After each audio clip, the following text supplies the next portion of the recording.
Morda predvsem zaradi manjšin. Ravno na področju manjšinske problematike sta Slovenija in Madžarska lahko vzor mnogim državam po svetu. Danes na obisku v Porabju in seveda potem v Prekmurju je samo dokaz tega, kako zelo pomembni so odnosi med manjšinama in s tem seveda tudi odnos med Slovenijo in Madžarsko. S predsednikom Madžarske sva imela danes res plodne pogovore. Predstavniki manjšinskih organizacij so nam predstavili 30-letno delo, pozneje v Lendavi 50 let dela madžarske narodne skupnosti v Sloveniji. Lepe ure so, ki jih bomo preživeli tu skupaj. Morda bi poudarila en segment dela, namreč izobraževanje je tisto, kar oba s predsednikom Madžarske veva, da je izjemno pomembno za ohranjanje jezika in kulture. Trenutno v Porabju dve osnovni šoli in 3 vrtci. Seveda je pomanjkanje kadra povsod problem. Veste, to srečujem na avstrijskem Koroškem, v Italiji, med Slovenci v Italiji in se seveda s tem problemom srečujemo tudi tu. Izjemno pomemben je skupen fond, ki omogoča projekte za razvoj Porabja.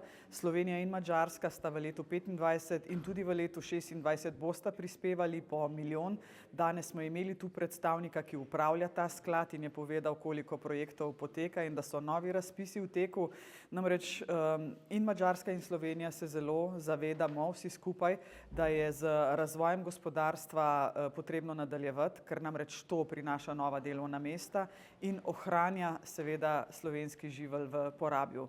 Podatke poznate od zadnjega popisa, tudi sama sem neskončno vesela, da je številka precej višja, kot je bila desetletje poprej, malce pod 4000 in tisto zdravo jedro slovenstva se tu v Porabju seveda ohranja. Bi pa na tem mestu seveda iskreno čestitala vsem organizacijam v Porabju, ki se ukvarjajo z ohranjanjem slovenskega jezika in kulture, še posebej pa seveda državni slovenski samoupravi, ki praznuje 30 let in jaz upam, da bodo s takim tempom, voljo in energijo nadaljevali še naprej. Če bo tako, se za ohranjanje slovenskega jezika in prekrasnega narečja, ki obstaja tu, ni bati. Hvala lepa. Prosim.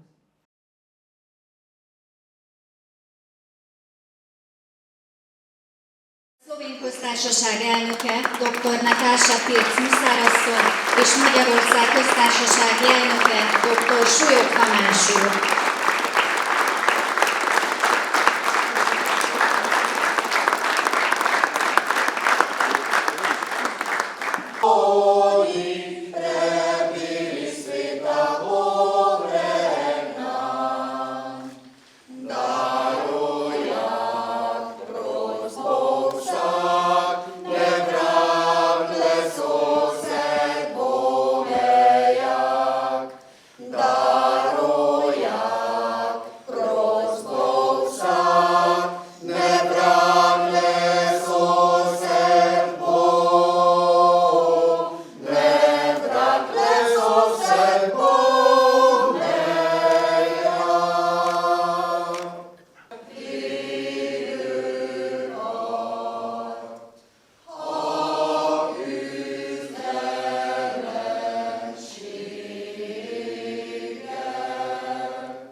Spoštovani predsednik Republike Madžarske, dr.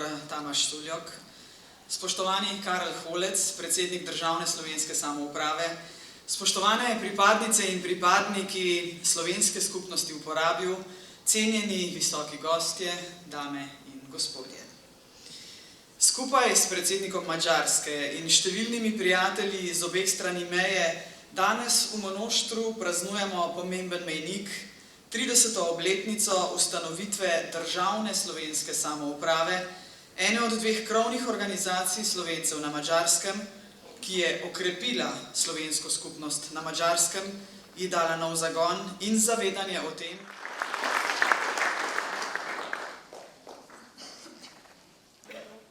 László István Kovács.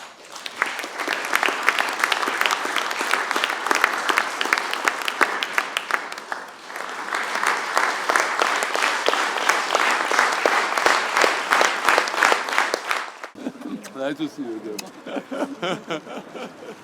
Dušan Orban. Nagyon örülök.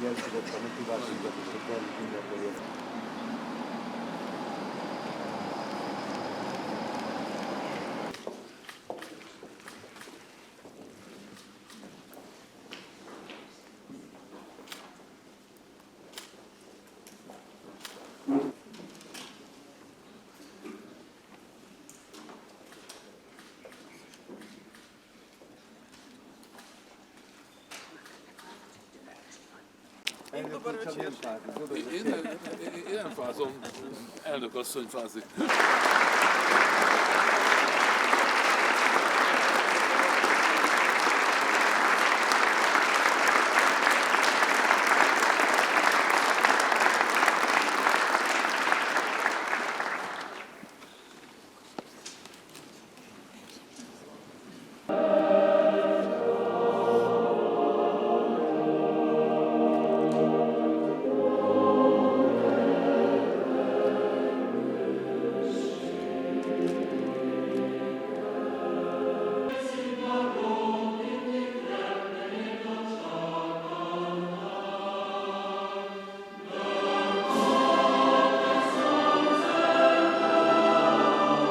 Natašo Pirc Musar, predsednico Republike Slovenije. Ekscelencija dr. Nataša Pirc Musar, a Slovenska társaság elnökét. Ekscelencia. Köszönetemet fejezem ki nekik mindazért, amit a közösség megmaradásáért. En lep dober večer vsem skupaj. Spoštovani predsednik Republike Madžarske, dr. Tamas Šuljok, spoštovani gospod Dušan Orban, predsednik Sveta pomurske madžarske samoupravne narodne skupnosti, spoštovane pripadnice in spoštovani pripadniki madžarske narodne skupnosti, spoštovani gospod minister, ostali visoki gostje in cenjeni gostje z obeh strani meje, dragi prijatelji. Lahko mi verjamete, da mi je veliko čast in zadovoljstvo, da lahko skupaj s predsednikom Madžarske in številnimi prijatelji z obeh strani meje nocoj v Lendavi počastimo pomemben mejnik. 50. obletnico organiziranega delovanja pomurske madžarske samoupravne narodne skupnosti in 35. obletnico ustanovitve krovne organizacije pomurske madžarske narodne skupnosti v Republiki Sloveniji. Slovenija in madžarska narodna skupnost sta v času od ustanovitve narodnostne samouprave skupaj prehodili pot od republike v sestavi nekdanje Jugoslovanske federacije do samostojne države.